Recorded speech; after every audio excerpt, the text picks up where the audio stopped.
আমাদের কথা হচ্ছে যে আজকে যে আমরা এই মানববন্ধন এখানে করতেছি, এটা আপনারা ইতিমধ্যেই অবগত হয়েছেন যে কী কারণে আমরা এখানে মানববন্ধন করতেছি। আমরা পলাশবাড়ি ইউনিয়নবাসী দীর্ঘদিন থেকে অশান্তিতে আছি, প্রায় 3 থেকে 4 বছর যাবত।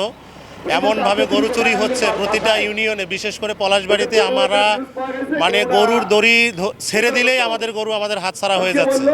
তো এই যে চোর চক্র মাথাছাড়া দিয়ে উঠতেছে, আমাদের স্বপ্নকে ভঙ্গ করে দিচ্ছে। আমরা একটি স্বপ্ন নিয়ে আমরা আমাদের গরুকে লালন পালন করি, বড় করে সেটা দিয়ে আমরা পরিবারের কোনো কাজে লাগাবো।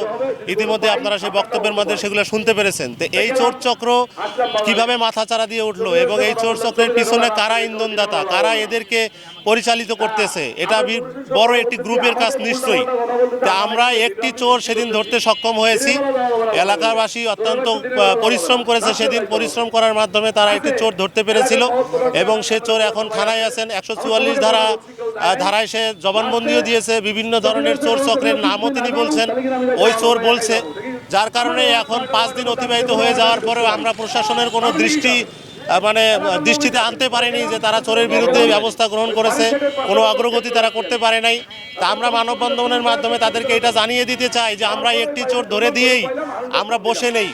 আমরা যে একটু শান্তিতে ঘুমাতে চাই, আমরা যে আমাদের সম্পত্তি আমাদের নিশ্চিন্তে রাখতে চাই, এই বিষয়টি আমরা প্রশাসনকে জানাতে চাই যে আমরা এই চোর চক্রের সাথে যারা জড়িত, সে যত বড় লিডার হোক না কেন, যত বড় পাওয়ারফুল ব্যক্তি হোক না কেন, তার পরিচয় সে চোর, সে চোরের সহযোগী, সে চোরের কমিশন খাওয়ার।